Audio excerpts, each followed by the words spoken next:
I'm going to do a couple of introductions.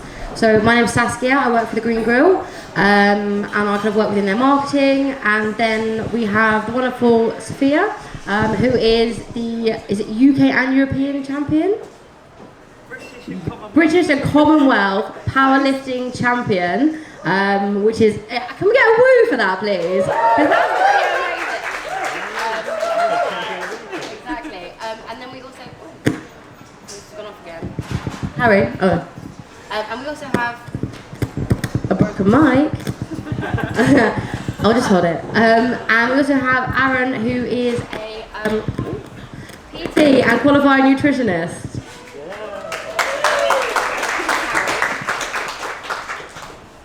If you'd like to just introduce yourselves and what you do really quickly. All right, hey guys. So I'm Aaron. I work in London as a PT and nutritionist as well online. Is this one still working? Yes. And I guess my specialty is working with people that are trying to transform on a plant-based diet. So you're already plant-based and now you want to thrive. And I guess having the background of a sports science degree and a nutrition degree helps me do that in the correct way rather than, I suppose, the bro science way, I'd say. And yeah. Nice. Hey guys, I'm Sophia. So I'm a powerlifter for Great Britain and England, and I'm also a strength coach as well, based in London. So I coach, I'm the assistant England coach, as well as just coaching anyone from beginners to elite athletes, just to get them either just strong as fuck or are we allowed to swear? Yeah, exactly. Or just if they just want to get into the gym, so I do that as my main job as well, so coaching. Amazing. Can everyone hear at the back as well? Is it loud enough? Banging. Great. So I'm going to get cracking with a few questions, and then once we've done that, we'll put any questions to the audience. If you do have any burning questions for any of our panelists, do hold on to those. So first of all, I think one of the big things, and it's also in the media, and it drives me insane when people ask me, but there seems to be a bit of a worry with a lot of people that vegans aren't getting enough protein. So I basically wanted to ask you guys what you think about that as a concept, and where are you getting your protein as well, if you're getting any? Okay, thanks. So I think that it's actually a massive misconception around protein, and mainly what it's come from is supplement companies pushing their protein supplements and saying that we need all this protein, when actually it's really difficult to be protein deficient unless you're malnourished. So if you're eating the right amount of calories and nutrient-dense foods that you should be, then your protein intake should not be a problem. Like we were discussing this earlier actually, both of us don't even track what we're eating and we both seem to be doing just fine. So I think really it's just a whole thing that's been built up in the fitness industry and just, very complicated as well. In terms of where I get my protein, literally pretty much every plant-based food has some sort of protein in it. But I'm mainly from homemade seitan, tempeh, legumes, like such a mix of whole foods that I don't just specifically just fake meats or just this. Like I have such a wide range of whole foods basically. So I guess to echo what Sophia's saying, I mean everybody in this room, or at least most of you, are probably vegan, and I think you're still looking pretty healthy and pretty alive, so I would say you probably don't have an issue with protein. But I do understand for new vegans where that fear or that, I guess, idea comes from, because I was that same guy when I was growing up. I thought protein shakes, eggs, salmon, chicken, that's how I'm going to get muscles. And when I transitioned to a plant-based diet, that was my biggest fear, is I thought I would lose muscle or strength or anything like that, and I didn't. So I can get where people are coming from, but at the same time, it is a trial and error process.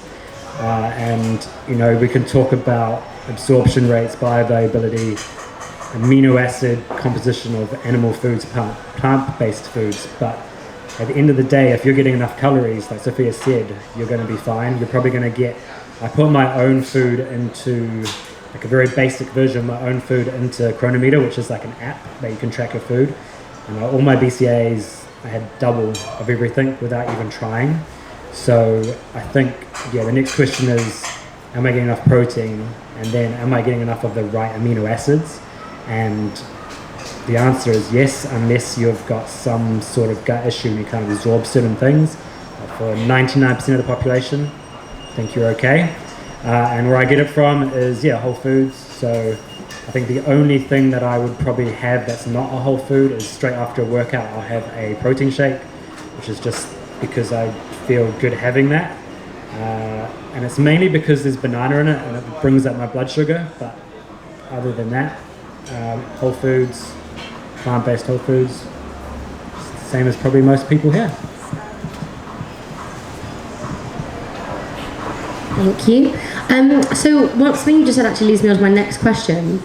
When you initially transitioned to a plant-based diet, first of all, how long ago was that? And did you have any differences in kind of, I'd say, like maybe your strength, or were you having to work out more in order to gain muscle? Especially, obviously, as a powerlifter, is that something you really felt like you were having to really pick up, or? So my kind of like journey's been a bit of a strange one. Not strange, it's just a bit crazy. So I've been vegan now for like 8 years, so it's been pretty long, like the OG vegan. When we had to bring around like little cartons of soy milk with us just to have a coffee. But yeah, so when I actually was first vegan, I had a severe eating disorder, so I had anorexia and bulimia. So I was very malnourished anyway, so I didn't really do very well in terms of like a vegan diet.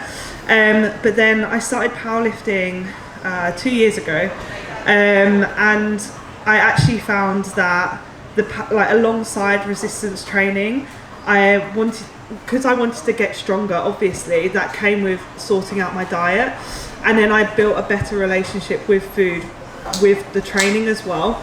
So I actually learned way more about nutrition, etc., within the last few years in terms of alongside my training. And I found like, because I used to be a semi-pro footballer before I was vegan, and I did find that my recovery time and energy levels did improve massively if I was comparing it to when I was a meat eater and in my football days. In terms of building muscle, like I came from being very skinny to then building muscle on a vegan diet. So I was vegan when I was skinny and then when I was like now. So I've done pretty well considering like I didn't really need to change much apart from eating more and just being more conscious of the food that I'm eating and yeah, just looking after my body and accepting my body more. I think it was more for me a change of mindset than anything else, and with that change of mindset came better eating habits, better ways of looking after myself, etc. I can hardly remember the question. Sorry. So for me, when I transitioned to a plant-based diet, to vegan diet, I actually did it out of convenience, which I know seems the opposite of what most people do because they find it quite inconvenient. But at the time, I was living in Shoreditch, which is probably like vegan central, East London. And my partner was cooking vegan food every night, and I was like, no, I need to cook my protein to gain muscle. And then after probably like 2 weeks, I was like, this is too hard, so I'm gonna just try going vegan for first month. Just gonna get the free meals. Exactly. And to be honest, I didn't notice any difference. Like I felt that because I was probably having quite a plant predominant diet already, I didn't really notice any like energy level increase, but no decrease either. Same with my training, like nothing really changed. And that was because at the time it was an experiment. I was kind of like, let's see if I can do this vegan thing, just why not? At the time, that's when I went through the whole animal welfare, environmental side of things, and was like, you know what, if I can feel this way, exactly the same as I did before, but not contribute to all those negative things, then why not stay this way? And that was kind of like the beginning. So, and since then, yeah, I don't think I probably don't get as sore as I used to, but that could be to so many other things. But no, I think it was pretty much like, yeah, made the decision, did it, and then, yeah, just stayed pretty much the same and just kept growing and yeah. Lovely. Well, that's great news. So that the other kind of question about that is, I know you guys eat a lot of whole foods, but kind of what does that really mean? What could you give us an example of your kind of like day in the life food diary? Because there's a lot of different conflicting things out there on the internet, especially about like how often you should be eating and what kind of things you should be eating. Like, I know everybody is different, but what things work for you guys personally in terms of specific foods? Okay. Do you want to go first? Yeah, it's my turn this time. So yeah, for me, my I guess average Monday to Friday kind of day would be, because I usually have clients 7 a.m. in the morning, so I wouldn't eat anything before, and that's just because I want to have a little bit of a lie-in. So as soon as I finish with clients, I will have whole grain oats with natural peanut butter, chia seeds, linseeds, banana, something like that. Then I would do my workout, so that would be like my fuel for my workout. Have a coffee before that.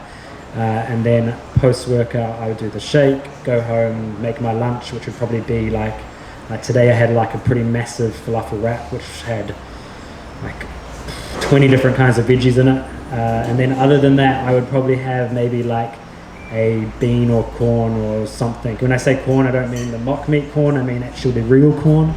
And like tinned or like solid? not on the cob, no. Solid. And then I'd have whatever I had the night before, so it'd be like leftovers, and then an afternoon coffee, maybe rice cakes, a vegan biscuit, a cookie if I feel like it, and then dinner. So that dinner could be curries, lentil dishes, pizzas, pastas, pretty much just anything I feel like.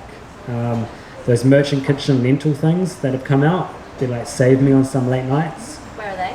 They're like the little packet things. I'm not sponsored by them, but they're really good. I don't know. And then like if I'm trying to be healthy, I'll probably have like frozen mango or fruit for dessert. If I don't really give a shit, I'll have some chocolate. So, yeah. Okay. Don't know if there's any point me going through my meal plan because I eat so much food, like we could be here all day. But Greg's vegan sausage rolls, they have been a saviour over the last few weeks. That surprises me. Really? Yeah, I don't know. I don't know. They're not terrible for you. I've not even tried them. What? Are you even a real vegan if you haven't tried them? No, please leave. That's so good. And they're steak bakes. Haven't tried that. No, so I'm usually always rushing around on my feet constantly, like clients and traveling. So I try and meal prep where I can, but most of the time I do have to just like eat out because it can just trying to get enough calories, because I train 5 days a week for about 3 hours each session, so it is quite long, so I do use up a lot of energy. So yeah, I eat a lot of food. It's pretty similar to you really, like I have my oats, I get all my nutrients in that way, but I also have quite a lot of I have some mock meats as well, just because it helps bulk things out. I don't really actually have vegan protein shakes that much, purely because I used to, just because I like the taste of them, but now I don't really like the taste of many of them. So I sometimes just whack it in oats just to make sure that, just to give it some flavour. But yeah, I try and hit the amount of food that I need just to keep going each day, because I can really tell if my training is affected if I'm not eating enough. So yeah, mainly like oats, open burrito bowls, that kind of thing, like, you know, mix it up. But when I'm eating out, like in London, it's so easy, there's vegan options everywhere, so I generally tend to find something or other to eat. Obviously when I'm prepping for comp, I have to be a lot more strict, and I tend to eat a lot more more whole foods and get all that kind of stuff in. Perfect. Yeah. Thank you very much.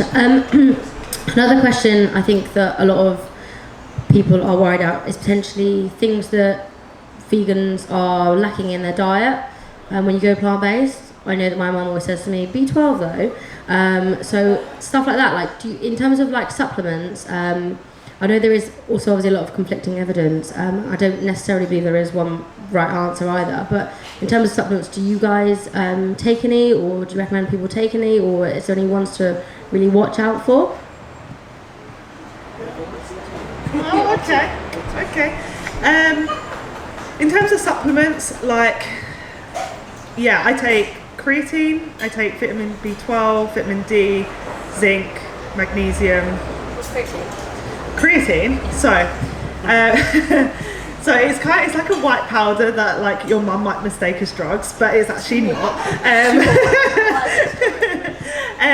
Basically, it's creatine. I believe you can't get it naturally anymore because it was from like the soil, but now that it's actually, people think that they can get it from animals, but I believe it's actually just That's like B12, well, that's from the soil. Body can produce it. your body can produce it. But yeah, it's good, especially in terms of strength athletes or bodybuilders. It helps in like speed up the muscle growth process. It's also great because it absorbs water as well, so it basically makes your muscles more fuller. So yeah, I take creatine. It's like you don't need much each day. But what I think about supplements is like, you might as well take them just in case anyways. If you're not sure, you might as well just take it. There's so much research out there anyway in terms of vegans. Like, yeah, get your vitamin B12. I think most people should have it even if they aren't vegan anyway. And then vitamin D as well. Yeah, so I think it depends on your goal. Like, obviously, if you're trying to be as healthy as possible and you're having all these whole foods, then the list of supplements would be quite minimal. But if you are a junk food vegan, then the list of supplements will be quite long. So I think the main thing is try and get everything from food and then look to supplements what you can't get from food or in high enough amounts. So B12 obviously is something that you should either take in a big dose once per week or in a smaller dose once every day. Vitamin D, when it's weather like this, or maybe just year round in London. But if there's enough sunshine, 20 minutes of that is fine. And then you've also got things like omega-3 from algae is worth taking. Some people don't need to, some people do. Again, it's just worth taking it, it's not worth the risk. And I guess the only other thing for health is if you're not having like a sprinkle of seaweed or like iodized salt on your food every now and then, maybe just look at your iodine levels, because usually that's either from seafood or from vegetables grown near the ocean. And then if you're looking at performance, so those are the ones that I would take and I do take. Performance wise, I add the protein shake just because I like having an easy absorbable protein straight afterwards. And for me, that is it. But if I was, like, let's say I really wanted to get big muscles, I'd probably add creatine in as well. And leucine, which is a amino acid. Welcome to the club. Hi guys. Leucine, which is an amino acid, which is basically the only one that is probably worth paying attention to, because there's been quite a lot of studies that show that having about 5 grams of that is the same with having about 20 grams of protein post-workout.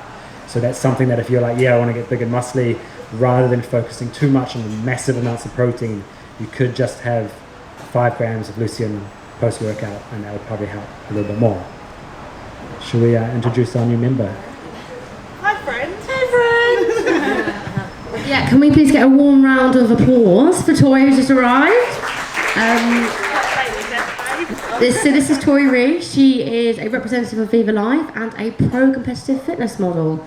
And tell us more. I first off want to apologise because apparently taking the environment seriously and deciding to do public transport instead of cars doesn't always work in your favour. So thank you everybody for having me. I'm Tori Ree, as you've said. I compete in fitness competitions. I am part of the Vivo Life brand. I don't know if anybody's heard of them before or not, but we are the first to come up with home compostable protein packaging. I don't really know where we're at in this talk, so I'm not going to talk too much. I'll just pass over and you'll hear me again in a minute. We're talking about energy levels and supplements and things like that. I think we want to talk about food as well that you eat. Okay. And also, how long have you been vegan? Okay, so I went accidentally vegan. Probably a couple of years ago. So being in kind of like the fitness world, and especially with competing, is very much ingrained that obviously to build muscles you need to eat all the meat. So I grew up not really liking meat anyway, and then went down the line where I force-fed myself for a few years just to try and build some muscles, because that's what I thought you had to do. And it got to a point where I had quite a bad relationship with food, because the further I kind of got into it, the more I realised actually this just really doesn't sit right with me, and it became like a force feeding thing. So it had a bit of a knock-on effect. I'm sorry, I'm just going into a whole random story here. So yeah, so it had this kind of knock-on effect. So after a while, I realised actually I've got quite a bad relationship with food now. So let me just take a month out of worrying about what I look like or if I'm going to lose gains or whatever, and just quit meat for a month because I can't be bothered with it, and quit dairy to stop me from eating ice cream. That was God's honest truth. I ate too much ice cream, so I was like, let me stop that, because this is before vegan Ben and Jerry's and Magnum.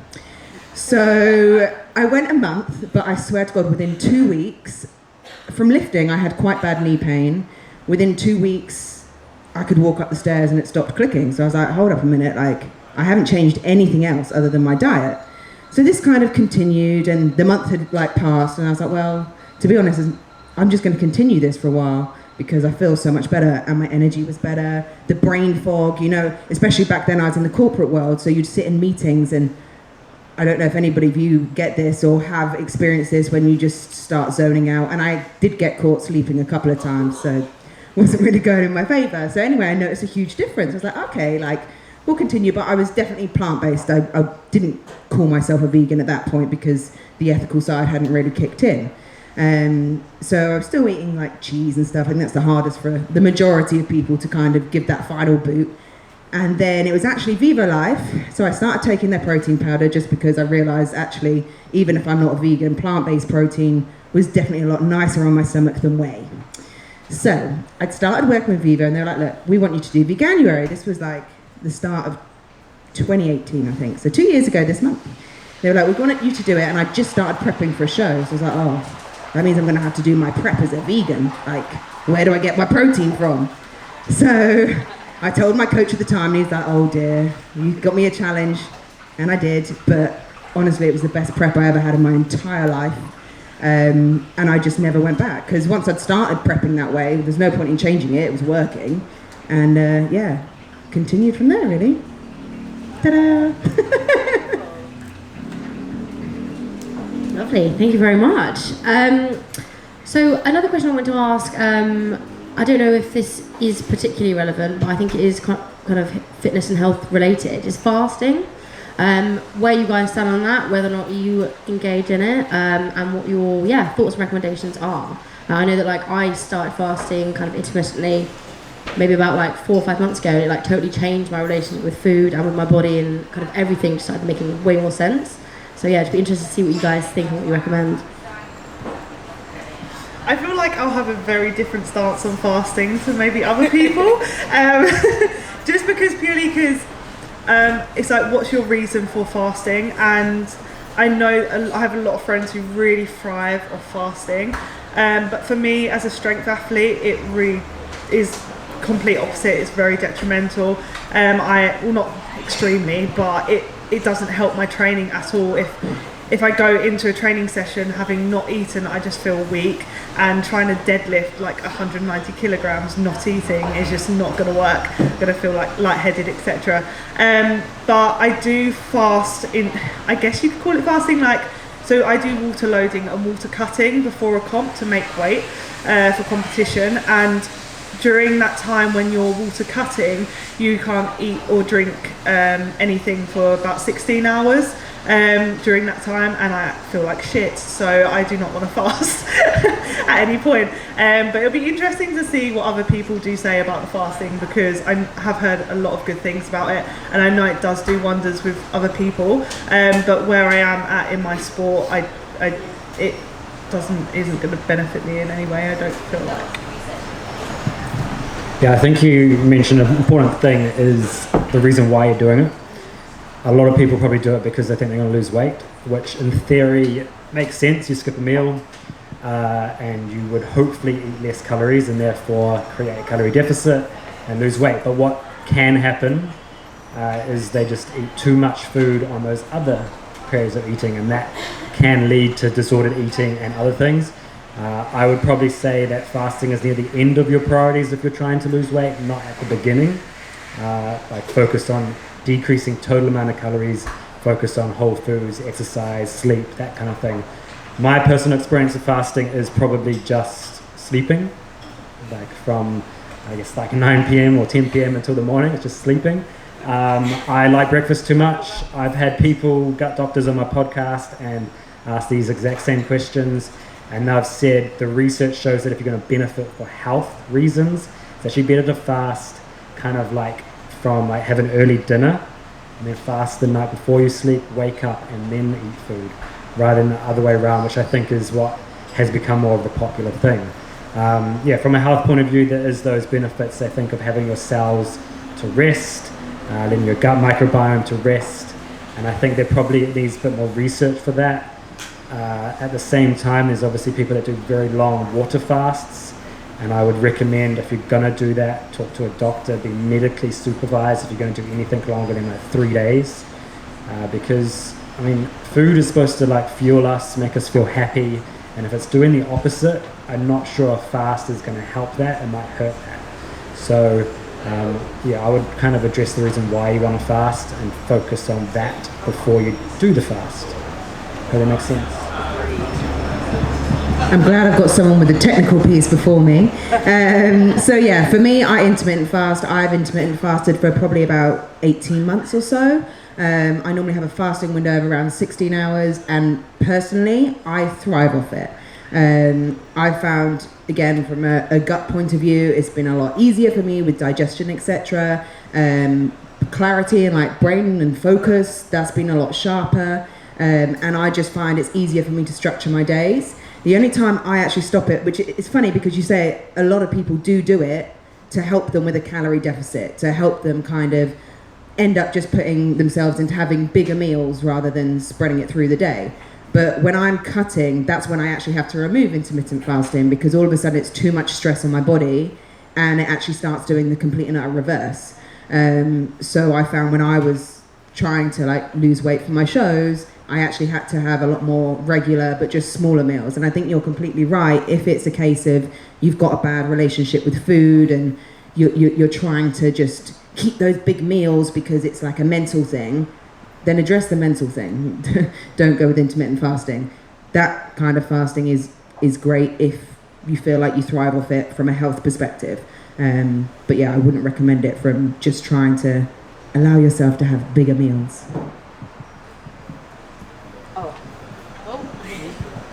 And just dropping in there, I hadn't really done dry fasting, so I'd still always make sure that I'm hydrated during that period, because otherwise, I get really lightheaded. I've accidentally done it. Thank you very much. So I'd like to kind of find out, for a lot of people that are doing veganuary for the first time as well, what, obviously you kind of had a slightly different journey, but when you went plant-based, what resources are out there for people that want to, still be really fit, potentially want to be competing, and also be plant-based? These guys. It's a tough one. The only reason I'm going to say that is because I think I actually had this discussion today with the kind of influencer market at the moment. When you are first going into plant-based, it can be quite difficult when you start following true vegans, because it can feel like you're doing everything wrong, and it can get quite overwhelming, and it can be quite a stressful experience at first, because you're like, oh my gosh, I've got to change everything, and this is just too much, and I can't do it, and people are preaching at me, and I don't know what to do. So I think it's a case of, if you feel overwhelmed by anybody that you're following, then maybe just divert that. There are a lot of influencers out there who can help. I'm not trying to plug Vivo, but I'm going to plug Vivo. Even if you don't buy their products, their page is really informative. They've got groups on Facebook. There's a lot of like-minded people who are kind of doing this vegan stuff and just figuring it out. And I think in general, just talking to people, and it's not always just consuming, but actually just going and asking those questions, like there's no harm in it. I've had, and the majority of us, I don't know how many of you guys are even full vegans or plant-based or whatever. I'm not going to ask you to put your hands up. But yeah, we're not scary. And I think at least probably 85-90% of vegans ate meat at some point. So everybody really does get it. Do you know what I mean? It's not a case of you just wake up and you're like, oh my gosh, we're good to go. Like, if you've been eating cheese every day, it's not, you can't just well, you can just stop, but it's not always simple. So yeah, I just say ask. So I think like what you said is find people that you can relate to. So if you're doing veganuary because of the animal welfare side, which is the true reason, find people that have the same mindset and follow them so they can support you. If you're doing it for the plant-based performance thing, you want to do it that side of things, find people that are doing it that way. And kind of like, even if you've got friends and family that are kind of going to put pressure on you because you are doing it, I would just not talk to them for that month, because like the number one reason why people give up the vegan diet is because of social pressure.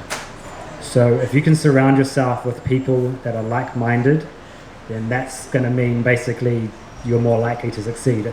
Whatever it is, if you want to have, I don't know, if you want to be a millionaire, hang around with millionaires. It's the same thing. So if you are struggling with veganuary, find friends that are vegans, hang out with them, go to restaurants with them and find new recipes. And it is a trial and error thing. You can't relearn your whole life's eating in 1 month. And I would be very surprised if anyone did. And whenever anybody asks me this question, I say, don't go cold tofurkey. Yeah? Don't do it all in one thing. I mean, of course, if we're looking at like, you're going to be a lifelong vegan, I would suggest first week, cut out red meat. Okay? And this is purely from a gut microbiome perspective, because when you add in new foods, your gut's kind of like, what the hell is going on? And a lot of people will be like, oh, this vegan thing isn't for me. It's not for you, you just gave up too early. So cut out red meat first week, cut out red meat, chicken, fish, second week, and then add dairy, take that out, and then anything else. So by the 4th week, you're probably pretty much all plant-based, pretty much all vegan, and then you can kind of address the other things. Because when you take out red meat, you're probably going to replace it with lentils. And if you're putting all these lentils in and you've never had lentils in your life, your body and whoever you live with isn't going to like you. So you just need to like take that step-by-step process. And if you make a mistake, that's fine. Like you said, everybody started eating meat. We're trained. We live in a non-vegan world. People are going to put pressure on you. Focus on your reason why. Surround yourself with those people that can support you. Remove yourself from people that will bring you down. I mean, if people make you feel shit, I don't even know why you'd be hanging out with them in the first place. But that's a whole nother story. But yeah, I think just, be a little bit like, don't be soft. Like, don't just give up after the first try. I think a lot of people are, oh, I've tried to do it for a week. It's not for me. It's like, no, try a little bit harder. Yeah, I agree. I also feel like be creative with it as well. Like, don't think that it's gonna. Like, if you're gonna go into it, be optimistic and really research for yourself as well. There is so much information out there. Like, not just through like Instagram and influencers, etc., but like Google. There is so much stuff. There's so many books as well. But just being in London is such a huge advantage as well. Like, I was really introduced into really like a better relationship with food through the vegan community in London. They have meetups, they have different things, and most of the people who run like vegan businesses, they will also support you. So it's like, really reach out to other people and don't be scared in reaching out to others, because everyone just wants everyone to like be happy and healthy. Also attending like veg fests, they'll have seminars and things like that you can attend, that will really give you a better insight into what you're wanting to do. But yeah, don't give up, keep with it, and you will make mistakes, or you might like have some meat here and there, but it's fine. Like, just take it step by step and in your own time as well, and be patient with yourself, because no one's perfect. And I see veganism as like, do what's practically possible for you, like, and obviously have those core reasons why you're doing it as well. Thank you. Lovely. So I am going to put it to the audience. So if I could get a hand up, this isn't actually going to reach, you might have to shout. If I could get a hand up for some questions. Really? Okay, fine. Go on then.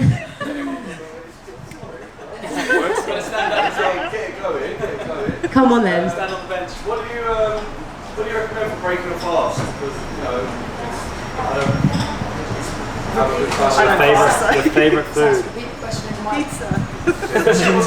The Green Grove. Okay, for me personally, I've had the same thing every day for 18 months, and that's actually not a lie. Well, okay, maybe the odd occasion I've had something else because I've been away. But if I'm at home, I've eaten the same thing for the last 18 months, and it works beautifully for me, and it gets everything going in the right way because I have everything on my plate from a nutrient, vitamin, mineral, that kind of side.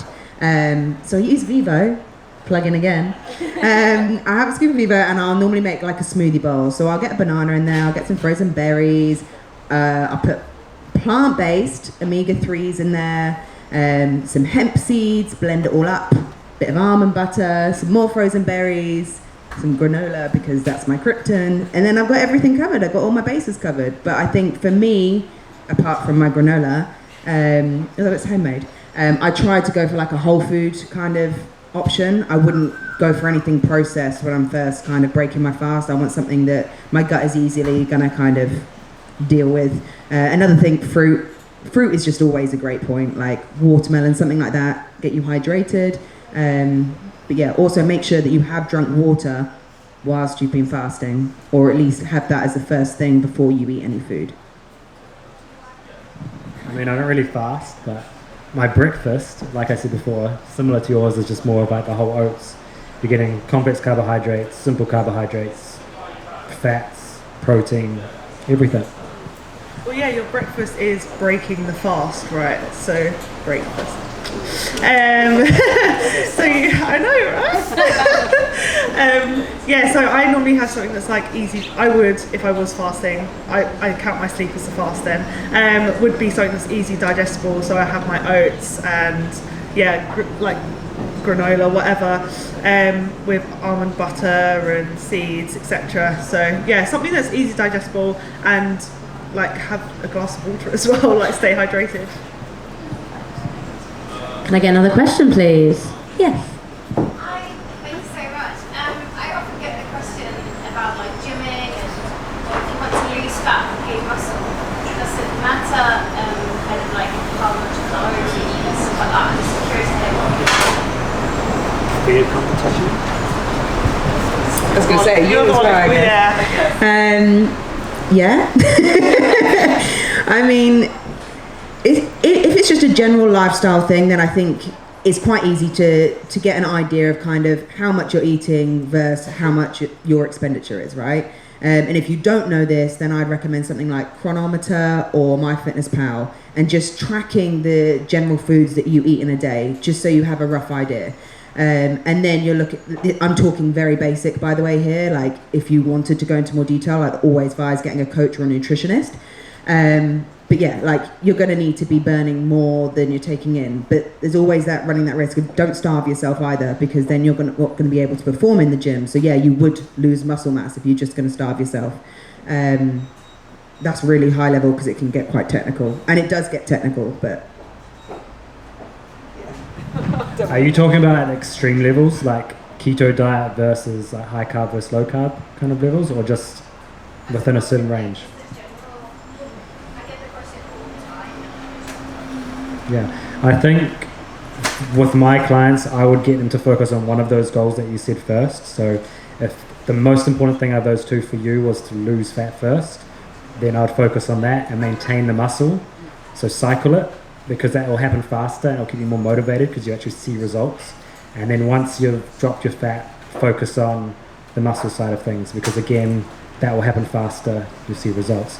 Back to the carbohydrates, like when you are cutting, you do need to bring your protein up a little bit to maintain the muscle that you've got. But if you do completely cut carbohydrates, then your muscle get broken down, and then that will be used for energy, which is the opposite of what you want. So carbohydrates are important. There is some studies that kind of say like a ratio of fat to carbohydrates doesn't matter as much. Like, I would always prioritize the calories that you're having, figure that out first, because that's easier. And then if you've nailed that, then go down that other road, because most people will be like, oh, a calorie deficit doesn't work. It's like, it does work, you probably just haven't found it for you. And when I say found it for you, although those apps that you mentioned are great, there's still a margin of error of them. And just because you're the same weight as your friend and you're eating relatively the same amount of food, doesn't mean that that's the same calorie deficit. The way your body works, your gut works, is slightly different. So you may just need to tinker a few things. If you know that you're losing weight, then that means you're in a calorie deficit. So almost remember what you're doing, and remember that for the next time you decide you want to lose weight. And the opposite is true as well, calorie surplus, muscle gain, that kind of thing. Well, yeah, I feel like that's been mainly covered, but I think carbs have like a really bad rep in the fitness industry, I find, and it's not true at all that you need to just completely eradicate all carbs. It's really down to energy balance, to be honest, but when I'm prepping for a comp and obviously I need to slightly lose weight, I will reduce my carbs slightly just because it holds water more, and like I don't want to be holding as much water retention.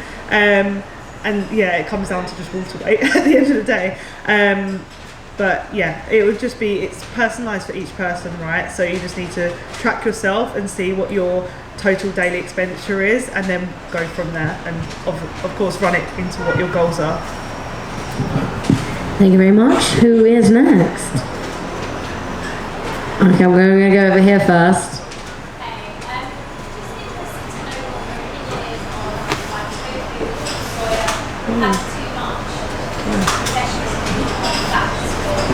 So the tofu soya question. I feel like you've been good at this.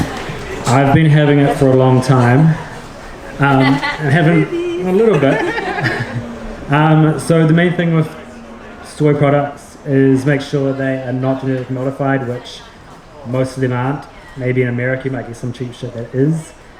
Most of the genetically modified crop is fed to animals and live feed, so you probably should be more worried about it that way. If you're asking more about like the estrogen and phytoestrogen stuff, is that yeah? So phytoestrogen is about 1,000 times weaker than the form that you have and I have in my body. Yes, males have it in small amounts as well, and it's supposed to be more beneficial because it actually blocks the binding of, like, let's say, the estrogen in dairy products. So it's supposed to kind of stop the negative effects of having too much estrogen in your body, because it's so much weaker, but it still takes the same parking spot. If you have obviously an intolerance, if you have a thyroid condition, then you do need to kind of avoid it. But for most people, as long as it's in its whole form, it's pretty good for you. There are studies that have shown negative effects. They are usually done with soy isolate, which is basically like the whey protein version of soy stuff. So they basically just take all the fiber out, all the good stuff out, and give you that. So as long as it's from tofu, tempeh, miso, that kind of stuff, and you do not have any intolerances, then I'd say you're good to go. I also feel like too much of anything is going to have a slightly negative effect in terms of, like, if you purely just eat soya as your main form, then it's not going to be great. Like, just having an all-round mix of everything, like a balance, Thank you. Yes. So my question kind of leads on from the last one about like sources of protein and things. So in terms of like protein absorption, is there like any differential between like natural sources of protein like lentils, nuts, seeds, whatever they be, versus like processed sources of protein like seitan? Basically, is there different absorption for the different proteins available? So like tempeh, lentils, all that stuff. It's a hard question. I'm going to go with, if you, so basically you're asking if you're having like a processed form of protein, is that going to be slower absorbed or just differently absorbed from a whole food version? Yeah, so before I talked about leucine, which is an amino acid, imagine that as kind of like the conductor of a train station. It's going to tell you, or you tell your body where to put the amino acids that you need. So whatever is kind of like lacking in your body, or let's say you've just done a workout, you might need more of that amino acid or whatever, or they might kind of like take apart some of the non-essential amino acids and build others. Then leucine is going to tell you which ones you need. If that isn't an easier absorbed form, so let's say the protein powder that I have, not Vivo Life, Awkward. has got a complete protein profile in, and it's easily digested, I would assume that that is going to be absorbed faster because it's already in its most broken down form. Whereas if you are having it from nuts, for example, like you know how you have to have activated almonds that are easily absorbed, if you just had nuts, then your body would need to break down a little bit more of that, so it'd be a slower process. So I guess relating back to your question, if it is like a protein powder, it is probably going to be absorbed faster versus whole food, but that is just looking at a very small glimpse of like overall health. Like of course, if you're having more whole foods, you're getting other things like fiber, that kind of thing. So that's pretty much the reason why I have a complete protein powder straight after a workout, just because it's easier to get it in. But I don't think you need to completely like just think I'm going to have Satan, I'm going to have this just for that reason, because your body's pretty amazing at what it does, and it will, you know, direct resources when it needs them. I don't want to say anything. Lovely, thank you. Over there. So I'm interested in the absorption of iron and whether that's something that vegans, particularly women, need to like consider, and those who may struggle with enough iron for whatever reason. How you make sure, is it just how you go about making sure your body's able to absorb enough iron, considering the reasons? Each Yeah. Do you know what, I recently actually got mine done. I had my bloods done not that long ago. I've been vegan for like 4 years now, and I think the average iron level is like 12, and I had 14, and I am not someone that pays attention to what I'm eating, I've got to be honest. And for me it was like wow. So like I ate a lot of like green stuff, like a lot of like vegetable heavy, so it was really surprised me, and as soon as you said that I was like, oh, I'm vegan by the way, did you know? So yeah. I'm going to say I am completely the same. It was something actually that I was a little bit more aware of when I was eating meat, because I didn't really eat a lot of red meat. So I was like, oh, I'm definitely going to be low in it. And I did used to have a lot more tired episodes and napping, which I have a lot less of now. And I recently got my bloods done, and yeah, again, I was absolutely fine. But it is, I think, making sure that you are having more of like a whole food diet, and not just switching over and going vegan and swapping it from chicken nuggets to chicken nuggets. Sounds like a diss. So every day. Treat yourself. But yeah, so it's making sure that you do get in your leafy greens and stuff like that as well. Yeah. Yeah, and I also think, I really do believe listening to your body as well. Like I feel like especially as women, when we come on our periods, like I really crave dark chocolate. So I do get like high percentage dark chocolate, because that is obviously really good for iron. And yeah, getting in dark leafy greens, looking at what contains iron, and really having a mix of different things will also help that absorption. But yeah, listening to your body as well, but making sure that each meal that it's come across that you're getting enough of everything. So yeah, iron, obviously hem iron versus non-hem iron. Hem iron is found in animal products, it's more absorbable. When you shift from a plant or to a plant-based diet, it's kind of a natural concern to have. But yeah, you can easily get enough. Absorption rates, if you have a problem with absorbing iron, it's not going to matter what kind of diet you choose. And if you do need to have a supplement, then do talk to a doctor about it, because unlike some of the other supplements out there, iron is quite easily absorbed from a supplement, and you can have too much, and the side effects are just as bad as not having enough. So yeah, look at the absorption rates. If you're just going to get it from natural plant-based foods, have it with vitamin C, increases absorption. And have it without oxalates, so tea, coffee, that kind of stuff will decrease absorption. So leafy greens, I think tofu as well, yeah, and have more when you're menstruating as well. Lovely. Have I got any more questions? Yes, at the far back. Oh. Yes. You can fight. Choose. Ladies first. Come on. Well, we live in an equal society. Oh. So what I was going to ask is, I've been vegan for years, and my mum's vegan, so a lot of people ask me about like nutrition and stuff. And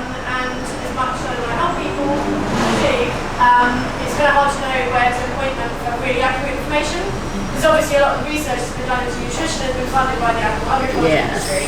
So I find it hard to trust sources of information.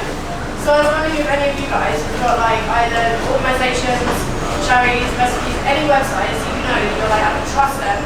I know I can, and I know I can point you in that direction because you must all get us all the time, like, can you help me, like, transition my diet? I want to make sure I'm doing the right thing.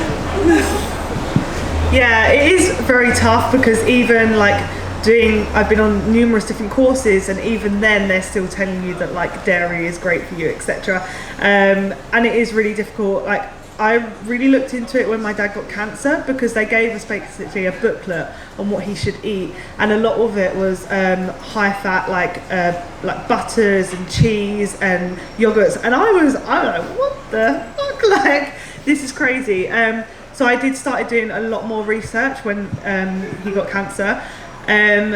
It's really difficult because even vegan organisations that give nutritional help, they can cherry pick studies, so it can be quite difficult. I've found Dr. Greger, he was quite good, but then he's also been known he could cherry pick stuff. So you're never 100% sure who's good. So I say take bits from each like source that you see and then compare it to different sources. So it's really doing a mix of research. I found, I don't know if the others if you guys have found like one particular thing that gives you all the information, but yeah, having a look at different things and actually looking at studies yourself on different things, so that there's research all out there, so have a look at that. But I found, yeah, I forgot what his actual organisation is called. Do you remember?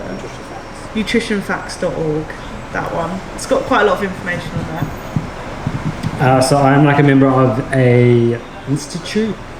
I think it's called the Nutrition Institute for Medical Professionals, and I'm not a medical professional. Anyone can join it, but that's a good place to get all the latest science from. But like Sophia said, there's so many studies out there, and whether you are talking about meat and dairy ones or even just like pro plant-based ones, it is all about trying to bring all of the information together and then kind of in a way using common sense, which I know is hard to use when it comes to studies, but think about things like what did they compare those things to in that study. If they compare, I don't know, eggs to butter, of course eggs are going to be healthier. But if you compare eggs to a plant-based diet, what's going to come out? So it's when I can look at all that stuff together, and then also finding people that you can trust. Even like I do find people on Instagram that are like actual doctors that will come out and kind of put their points into things and say, hey, this is a bit stupid because what's the point of focusing on protein if you're having so much saturated fat that you're going to die? You know, like just saying like, oh, I'm going to have 200 grams of protein from an animal product. I'm also going to get so much saturated fat and zero fiber. Although that might show you're going to get bigger muscles, you're probably going to die sooner. So like, think of the big picture. Like the big picture, if your goal is health, which it probably should be for everybody here, like it should be like, think of it from that perspective.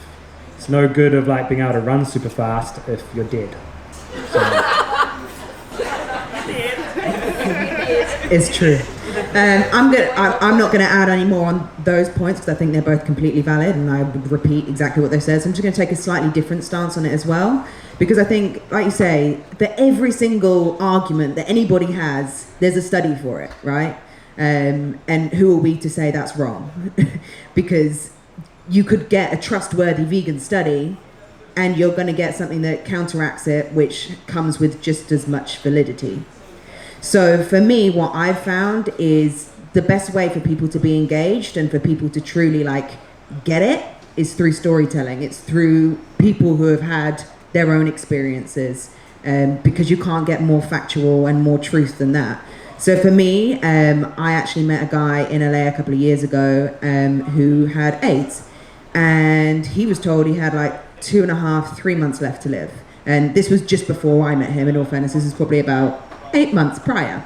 But obviously there's photos of him on his deathbed. My friends all knew him, like they were there, they experienced the prognosis, and he actually went down to Honduras to do the Dr. Sebi kind of retreat. The dude's still alive. He hasn't got AIDS anymore. And this isn't a joke, like I've seen the papers because I've been around his house. I've seen the papers. I've seen the prognosis. I've spoken to his friends. The guy then switched up. I mean, it's not as simple as, yeah, okay, like, go and change your diet and you live forever.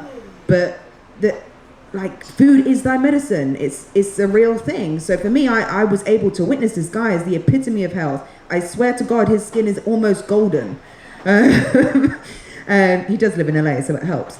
But yeah, like, witnessing those transformations, seeing people who do have kind of like these health issues and they adopt a plant-based diet and their lives are transforming, I think you can't get more kind of solid studies than that. You see it with your own eyes. So yeah, that's kind of my stance and my argument with people. Not argument, discussion. I think we've got time for one more question. Lovely. Oh yeah, actually no, sorry, we're going to two. Jeremy, please. Thank you. For the lazy eaters, do you guys use or have an opinion on fuel? Ooh, fuel. I'll come on this one and all. Can you explain what it is as well? Whole food all the way, that's all I'm going to say. I mean, if it fills a gap because you're in a rush, sure. But I think you should base your diet on whole foods. Our body was designed to consume whole foods. You need to chew things. That's going to help you create saliva. It's going to tell your stomach that you're ready to digest things. Yeah, it's like a fuller food, I suppose. Might make it easier to compete because it's like all macro counted, but I would not live off the stuff. Yeah, I agree. And if I want to get my calories in, I don't really want to drink them. I'd rather just eat it. But yeah, if you're obviously in a rush, it can be like for convenience, it's good. It's got all that you need in it, but I would rather still just meal prep my food and actually get the actual food itself, rather than, yeah, it's like blending a roast dinner or something. It doesn't make sense to me. The only time I do kind of get it is from like a bulking perspective. So sometimes it is a case of you're like, I actually physically don't want to eat any more food. Especially like I know a lot of bodybuilders and they're eating a lot of calories and they don't want to do it. So something like that would be convenient. But like if I was going to drink something, okay, I'd get my protein, but then I'd be putting my own fats and carbs in. So I like to trust my sources. I like to know that like they're organic, for example. I don't know about Huel because obviously I don't use it. That wouldn't quite be right. But yeah, like for me, I like to just mix things up and also like to change it, like to get different nutrients and stuff. Because I'm a basic eater. Excuse it, but I am a basic bitch when it comes to my food. So I do have to keep an eye on kind of like my nutrients and minerals because sometimes I can find that I neglect areas. Although I eat a very healthy diet, I can neglect certain bits. So having the ability to like switch things up and add things in, take things out, I think is really important. Last question. I'm going to be host now.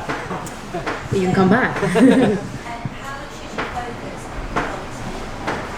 So this is the organic versus So that's how much should you focus on the quality of the foods? Okay. I think it is important, quality of food. It can be difficult because in terms of the organic versus non-organic, I've heard stories about organic not necessarily being great either. So yeah, I've heard that like some places they say they're organic, but there's actually like rules around it being organic. I don't know how true it is. But I do try and get organic when I can anyway, because it's better than obviously not. In terms of like fruit and veg, most of mine are actually frozen just because I tend to I've heard that it's better getting frozen veg and especially like fruits from abroad that are frozen just because they tend to lose their quality during like the transport, etc. But when I can, I try and get local stuff as well. But I do think the quality is important, but it can be also very difficult to tell the difference between it. Yeah, I think you prioritize the things that you can. So I would champion fresh and frozen, and then again, if you can find fresh or frozen organic stuff, if you want to. There's definitely not going to be any harm from doing it. But I also think that just having a whole food plant-based diet is more important than just trying to have partly organic food. And if you're getting like oranges and bananas and they're saying that they're organic, you probably don't need to worry about that stuff because you're going to peel the skin off anyway, and the stuff inside is not really going to be affected by the pesticides and herbicides and stuff like that. So yeah, I would say it's not paramount, but do it if you can afford to and you want to. I'm just going to put a spanner in the works because I would definitely push for kind of going for the local stuff more than anything, because just from kind of an environmental side, what is my biggest bugbear with the majority of more vegetables that you get anyway that are organic is they come in coloured plastic that you can't recycle. And it drives me mad because you're paying more for these products in the first place, and then it's kind of, you're still impacting the environment. So okay, yeah, maybe from a health point of view you might get a slight difference, but then my carbon footprint is so much bigger, and I'm not going to lie, I'm going to stress about that, and that's going to have a negative impact on my health. So it's not really working out. So I think if you can kind of like source stuff locally, support local businesses in the first place, I think is a huge thing. But obviously you're going to not have the transport kind of issues. You're not going to be dealing with the plastic problem. And yeah, it's just supporting local businesses. So that would be my push towards anything else. And you know kind of the quality of the soil and stuff because you can go and see it and talk to the farmers. Yeah, and I also think there's these boxes where you can get like wonky veg and stuff. What was it? Yeah, I think that's great as well and it also forces you to like cook more as well for like fresh fruit and veg, which I think is great. Brilliant. Well, thank you everybody for coming. It's been an absolute pleasure. Grab some food if you haven't already. I think these guys might be lurking around a bit if you have any further questions. Our next talk is next March. Just wait, I know you're excited.